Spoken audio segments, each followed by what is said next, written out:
घना जंगल, चारों तरफ ऊंचे ऊंचे पेड़, मीठे मीठे फलों की खुशबू हवा में घुली हुई। लेकिन हैरानी की बात यह थी कि उस जंगल में न कोई पक्षी था, न कोई जानवर। एक अजीब सा सन्नाटा हर तरफ पसरा हुआ था। इसी सुनसान जंगल के रास्ते पर चल रहे थे गुरु नानक देव जी और उनके प्रिय साथी भाई मर्दाना जी।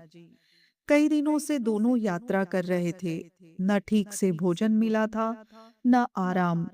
लेकिन जहां गुरु नानक देव जी का सहारा सिर्फ वाहिगुरु का नाम था, वहीं भाई मर्दाना जी को भूख बहुत सताने लगी थी।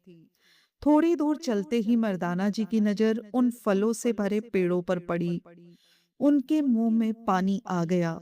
उन्होंने तुरंत गुरुजी से कहा, महाराज, आप यही थोड़ी देर विश्राम करें, मैं जाकर कुछ फल खा आता हूँ। गुरु नानक देव जी ने शांत स्वर में कहा, भाई मर्दाना, इस जंगल की सुंदरता देखकर भ्रमित मत हो। यहाँ कुछ ठीक नहीं है। मेरे पीछे पीछे चलते रहो और नाम जपते रहो। लेकिन भूख इंसान से क्या क्या नहीं करवा देती। भाई मर्दाना जी का धैर्य टूट गया। वो थोड़े नाराज होकर बोले, जहां भी खाने को कुछ मिलता है, आप मुझे वही रोक देते हैं। एक दिन मैं इसी तरह भूखा मर जाऊंगा और कोई मेरी कब्र भी नहीं बनाएगा। ये शब्द बहुत कठोर थे, लेकिन उस समय मर्दाना जी का मन क्रोध और भूख से भरा हुआ था। गुरुजी ने कुछ नहीं कहा, बस शांत रहे। मर्दाना जी बिना आज्ञा लिए जंगल के अंदर चले गए। उन्होंने पेड़ों से फल तोड़ तोड़ कर खाने शुरू कर दिए। पहले तो उन्होंने पेट भर लिया, लेकिन फिर लालच बढ़ गया। इतने स्वादिष्ट फल, थोड़ा और खा लेता हूँ। सोचते हुए वो लगातार फल खाते गए। उन्हें क्या पता था कि यह जंगल साधारण नहीं है। उसी जंगल में एक भयानक राक्षस रहता था। उसका रूप इतना डरावना था कि कोई भी जीव उस जंगल में आने की हिम्मत नहीं करता था। यही कारण था कि वहां न कोई पक्षी था, न कोई जानवर। जैसे ही उस राक्षस को पता चला कि कोई उसके जंगल में फल खा रहा है, वो गुस्से में वहां पहुंचा। भाई मर्दाना जी कुछ समझ पाते उससे पहले ही राक्षस ने उन्हें पकड़ लिया और बिना चबाए सीधा अपने मुंह में डालकर निगल गया। अंधेरा, डर, घुटन। मर्दाना जी अब राक्षस के पेट के अंदर थे। अब उन्हें अपनी गलती का एहसास हुआ। मन ही मन रोते हुए बोले, हे गुरुजी, मुझे माफ कर दीजिए।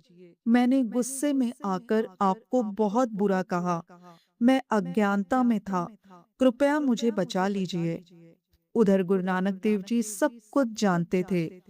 अपने प्रिय सेवक की पुकार सुनकर वे उस राक्षस के पास पहुंचे। राक्षस ने जैसे ही गुरुजी को देखा, उसने उन्हें भी पकड़ लिया और अपने मुंह में डाल लिया। लेकिन अब खेल बदलने वाला था। राक्षस के पेट के अंदर अंधेरे में मर्दाना जी ने देखा, गुरु नानक देव जी उनके सामने खड़े हैं, शांत, निडर। गुरुजी ने मुस्कुराकर कहा, डरो मत, सब ठीक होगा। फिर गुरु नानक देव जी ने धीरे धीरे अपने शरीर का आकार बढ़ाना शुरू किया। राक्षस को दर्द होने लगा। वो भी अपना शरीर बढ़ाने लगा। लेकिन गुरुजी का स्वरूप और विशाल होता गया। राक्षस अब तड़पने लगा। उसे समझ नहीं आ रहा था कि क्या हो रहा है। अंत में वह जमीन पर गिर पड़ा और उसकी मृत्यु हो गई।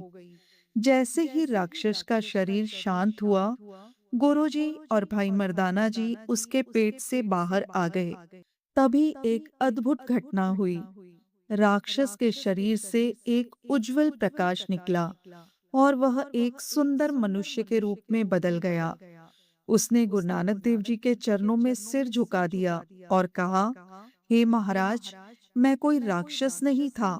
मैं पहले एक मनुष्य था, एक राजा के यहाँ रसोइया।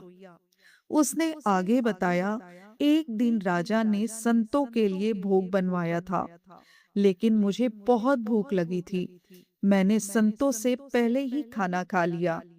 जब राजा को यह पता चला, तो उन्होंने इसे संतों का अपमान समझा और मुझे श्राप दे दिया कि मैं राक्षस बन जाऊंगा। मैंने उनसे पूछा कि मेरा उद्धार कब होगा?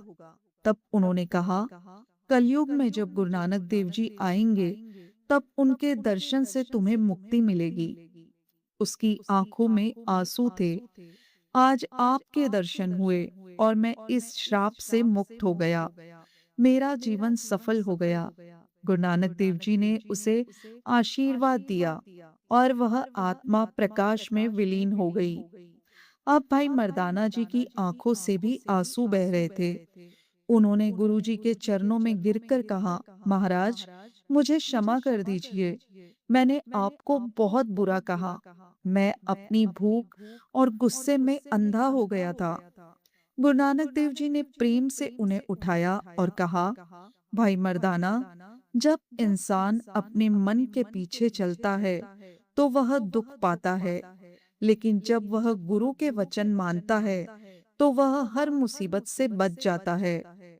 मर्दाना जी ने सिर झुका लिया। अब उन्हें समझ आ गया था, गुरु का कहा कभी गलत नहीं होता। साध संगत जी, ये साखी हमें एक बहुत गहरा संदेश देती है।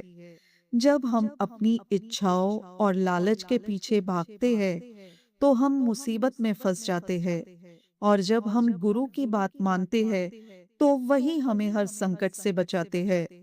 इसलिए जीवन में चाहे कैसी भी परिस्थिति हो, गुरु पर भरोसा रखे और उनके वचनों पर चले। अगर आपको ये साखी पसंद आई हो, तो वीडियो को लाइक जरूर करें और चैनल को सब्सक्राइब करना ना भूले। धन गुरु नानक।